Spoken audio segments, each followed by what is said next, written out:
사사기 19장. 한 레위 사람과 그의 첩. 이스라엘의 왕이 없을 때 에브라임 산지 외진 곳에 어떤 레위 사람이 살고 있었습니다. 그는 유다 땅 베들레헴 여자를 첩으로 데리고 살았습니다. 그러나 그 여자는 레위 사람에게 나쁜 짓을 저지른 후 레위 사람을 떠나 자기 아버지 집으로 도망쳤습니다. 그 집은 유다 땅 베들레헴에 있었는데 그 여자는 그곳에서 넉 달 동안 머물러 있었습니다. 그 여자의 남편은 여자를 데려오고 싶었으므로 자기 종과 함께 나귀 2마리를 끌고 길을 떠났습니다. 레위 사람은 그 여자의 아버지 집에 도착했습니다. 그 여자는 레위 사람을 들어오게 했고 여자의 아버지도 그를 보고 반가워했습니다. 레위 사람의 장인은 그에게 그곳에 머물러 있으라고 권했습니다. 그래서 레위 사람은 3일 동안 그곳에서 머물렀습니다. 4일째 되는 날 그들은 아침 일찍 일어났습니다. 레위 사람은 떠날 준비를 했습니다. 여자의 아버지는 사위에게 말했습니다. 음식을 먹고 기운을 차린 후에 떠나게. 그래서 2 사람은 앉아서 함께 먹고 마셨습니다. 그런 다음에 여자의 아버지가 레위 사람에게 말했습니다. 오늘 밤도 여기서 묵고 가게. 편히 쉬면서 즐겁게 지내게. 레위 사람은 일어나 가려고 하였습니다. 그러나 그의 장인이 그에게 묵어가라고 권했습니다. 그래서 레위 사람은 그날 밤도 그곳에서 지냈습니다. 5일째 되는 날 레위 사람은 아침 일찍 일어나 길을 떠나려 했습니다. 또 여자의 아버지가 말했습니다. 기운을 차린 후에 떠나도록 하게. 그래서 2 사람은 함께 먹었습니다. 그리고 나서 레위 사람은 그의 첩과 종을 데리고 떠나려 했습니다. 레위 사람의 장인은 말했습니다. 해가 저물어 가니 오늘 밤도 여기에서 묵으면서 즐기다 가게. 내일 아침 일찍 일어나 자네 집으로 떠나게. 그러나 레위 사람은 하룻밤을 더 지내고 싶지 않았습니다.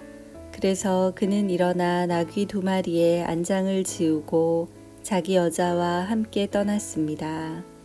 그들은 여부스 성 맞은편에 도착했습니다. 여부스는 예루살렘의 다른 이름입니다. 그들이 여부스 가까이에 도착했을 때 해가 저물어 가고 있었습니다. 종이 주인에게 말했습니다. 이 성으로 들어가 쉬어 갑시다.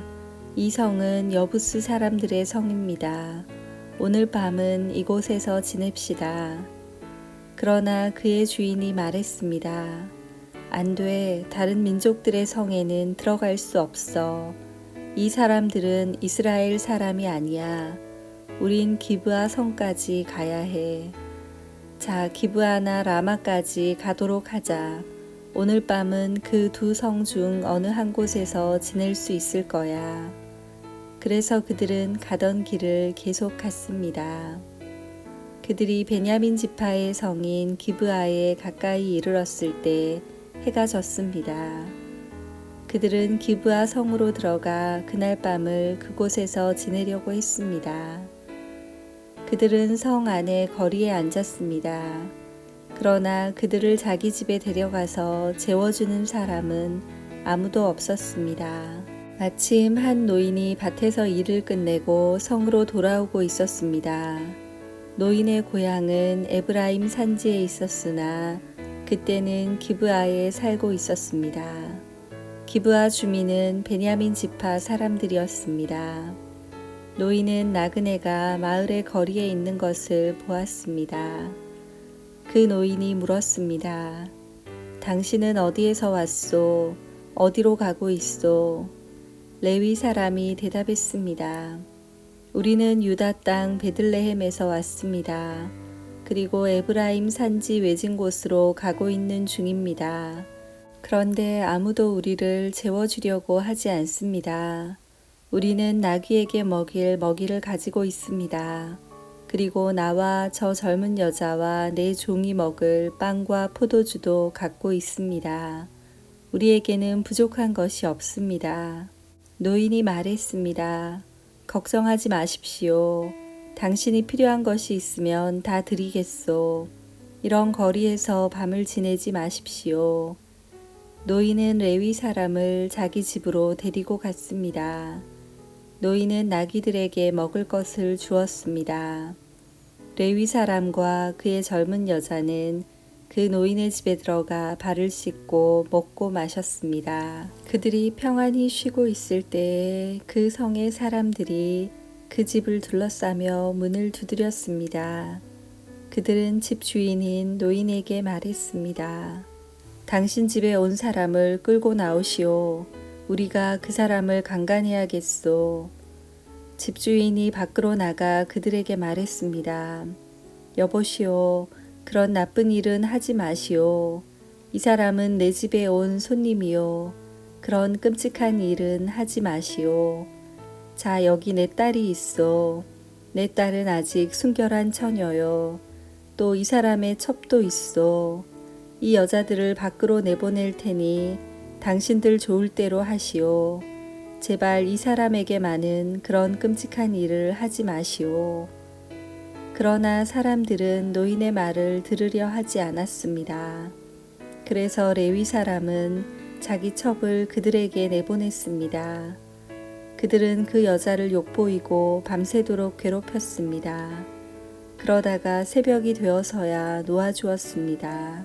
여자는 자기 남편이 머무르고 있는 노인의 집으로 돌아와 문간에 쓰러졌습니다. 그리고 해가 뜰 때까지 거기에 누워 있었습니다. 아침이 되자 레위 사람은 자리에서 일어나 자기 길을 가려고 밖으로 나섰습니다. 그곳에는 자기의 첩이 문턱에 손을 걸친 채 문간에 쓰러져 있었습니다. 레위 사람이 여자에게 말했습니다. 일어나라, 가자. 하지만 여자는 아무 대답도 하지 않았습니다. 레위 사람은 첩의 시체를 나귀에 싣고 자기 집으로 갔습니다. 레위 사람은 집에 와서 칼을 꺼내어 자기 첩의 몸을 12부분으로 잘랐습니다. 그리고 이스라엘 12지파에게 그것들을 두루 보냈습니다. 그것을 본 사람들마다 이렇게 말했습니다. 이스라엘 백성이 이집트에서 나온 후로 이런 일은 한 번도 일어난 적이 없었다. 생각해보고 앞으로 어떻게 할 것인가를 말해보자. 아멘.